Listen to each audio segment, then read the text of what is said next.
right, with us now, we've got the Vice Chairman of the Select Committee on Intelligence, Republican Senator Saxby Chambliss of Georgia. Also with us, we have civilian professor at the National Defense University, Dr. Denise Natali, and MSNBC political correspondent Casey Hunt, which we'll get to some fun stuff happening in the world of politics. So, Saxby, the question of the hour right now in Washington, D.C. seems to be about these Syrian rebels. It's gone from a fantasy to a strategy to arm the Syrian rebels. And you got Republicans and Democrats raising questions. Is it the smart thing to do? Well, you know, the problem we've got is that because we are where we are, our options are really very, very limited. Is this our best option for now? Yeah, it's the only option, very honestly. And I was a supporter of it, but I'll have to say I'm a very cautiously optimistic supporter of it. I don't know whether it will work or not, but here's what I do know. It won't work unless we have the entire Arab world buying in. We don't have that yet, do we? We don't have that yet. And Turkey goes down as one of the worst allies since de Gaulle was running France in the 60s. I mean, they're a terrible ally. Well, and, you know, Turkey, frankly, has got more to lose than any other Arab country there simply because of the transiting through Turkey to other places in Europe. So they need to be totally on board. The Saudis, you know, they stick their toe in the water, but they're not all in yet. Thank goodness we have folks like the UAE and the Jordanians who have been our friends. They continue to be our friends. They're willing to step up. The UAE's been a champion from the beginning. It's great. I want to read from David Ignatius, who writes in the Washington Post this: repeating our mistakes. The United States has made the same mistake in evaluating fighters from the Islamic State that it did in Vietnam. According to James Clapper, the director of national intelligence, what we didn't do was predict the will to fight. That's always a problem. We didn't do it in Vietnam. In this case, we underestimated ISIL and overestimated the fighting capability of the Iraqi army. Dr. Natali, what are the elements that you think are being missed here as we discuss the fight against ISIS? Certainly. These are my own views, by the way, and not that of the U.S. government. Yeah.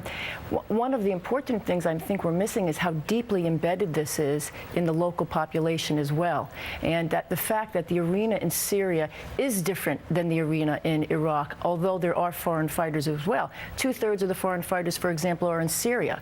The Iraqi situation is largely one also of grievances, and there's a deep Sunni Arab local population tacit support for the Islamic State as well. And there's oil revenues, and a lot of this has been going on since the 1990s. So that unless we have this multi-pronged approach of choking off the revenue sources, de-Sunnifying or disembedding the Sunni Arabs from these ISIL networks, a lot of the funding of the foreign fighters may have muted effects. Well, I mean, I think one of the questions that I've not received a really compelling answer to, and maybe either of you can take this, is what assurances do we have that the arms and the training we give to these Syrian rebels won't be used to go after Assad? I mean, we're banking on them taking the fight to ISIS on our behalf, but how do we know that any of these rebel groups won't just say, thank you for the guns, thank you for the training, now we're going to go after Assad?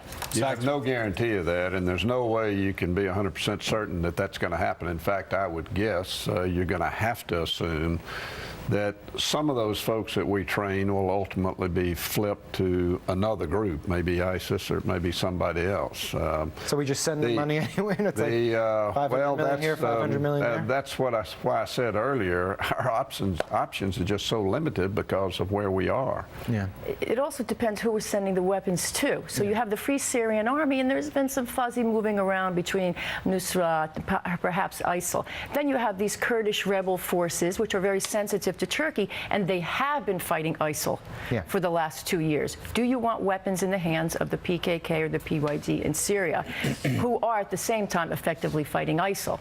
That's a sensitive political question. Casey, this is breaking down, talking about political questions at home, this is breaking down not along partisan lines. You have Democrats and Republicans very skeptical about this. What's happening out on the campaign trail? Well, you know, one really interesting no vote I thought was Senator Kirsten Gillibrand, who looks as though she may be trying to avoid making the mistake that Hillary Clinton made, years ago in the Iraq War, a mistake that she's still paying for. And I think you're seeing a lot of discontent on both sides. It's a very odd alliance to have Senator Ted Cruz and Rand Paul on the same side as many of these other Democrats. And I think you're seeing a split as well. So why the no on Ted Cruz? Well, in that case, I'm interested to know whether it's setting himself up for the Republican presidential primary down the road. If this is going to be something that particularly the libertarian wing of the Republican Party is going to argue over, does he not want to be on a different side? I think also, if you look at some of the Democrats who are involved in tight re-election fights, incumbents, in Alaska, for example, you saw Mark Begich on the floor yesterday, absolutely not, very kind of almost emotional about combat boots on the ground. And he has a Republican opponent who is saying we should be backing up the president. Whereas in New Hampshire, you have Senator Scott Brown hitting Jeanne Shaheen for not being tough enough. So this is something that sort of completely scrambles the situation. Saxby, I'm disappointed that Congress didn't talk about this more, that there weren't more discussions, more hearings, that there wasn't a straight up or down vote, that it wasn't attached to one of these bigger spending bills that kept the government open. What did the White House want? Did they want an up or down vote, or did they want Congress to just vote on this as part of a bigger package, just sort of slip out of town? What did you hear? The White House has been surprisingly quiet on whether they wanted a separate vote on this. They made some rumblings at one point in time because I think there was a lot of talk about it. That they thought it'd be a good idea. But then when it came right down to it, all the White House had to say was, guys, we either need a new AUMF or we need a specific vote on the arming Syrian rebels. Exactly what they wanted got done, and it got done in a very quiet way.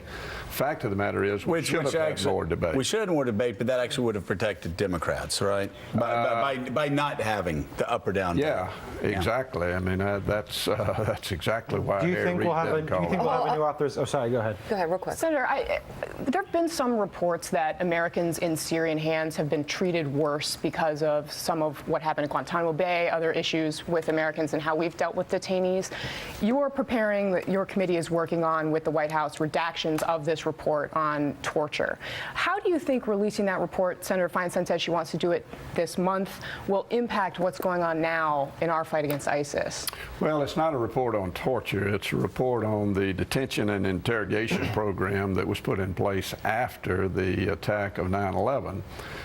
There are some allegations that there were torturous acts committed, but that's going to be in the mind of the beholder when folks have a chance to read it. I was opposed to the report being done. I frankly don't think it serves any purpose, particularly now when, as you have said, I think there's a real chance that the terrorist community will be a little more aggressive and react to it. Then why is it being released?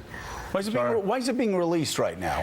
Is this not one of the worst times to release this report? It seems to me like it is. Is there ever a good time, though? I mean, we have to learn from our nation's history and take the lessons and build off of that? What do you mean, is there ever a good time? Anyone could use this report for propaganda purposes, regardless of when it's released. But you're saying, is it ever a good time, as if things are the same now as they were like 2 or 3 years ago? It's a pretty bad time. Well, this is a bad time. I grant you that it's much more problematic now than in the past. Okay. But I also think that you have to learn from your own history in order to not repeat the same mistakes. Well, but the biggest problem with this report is that it's an ideologically driven report by a Democratic committee. It's not down the middle.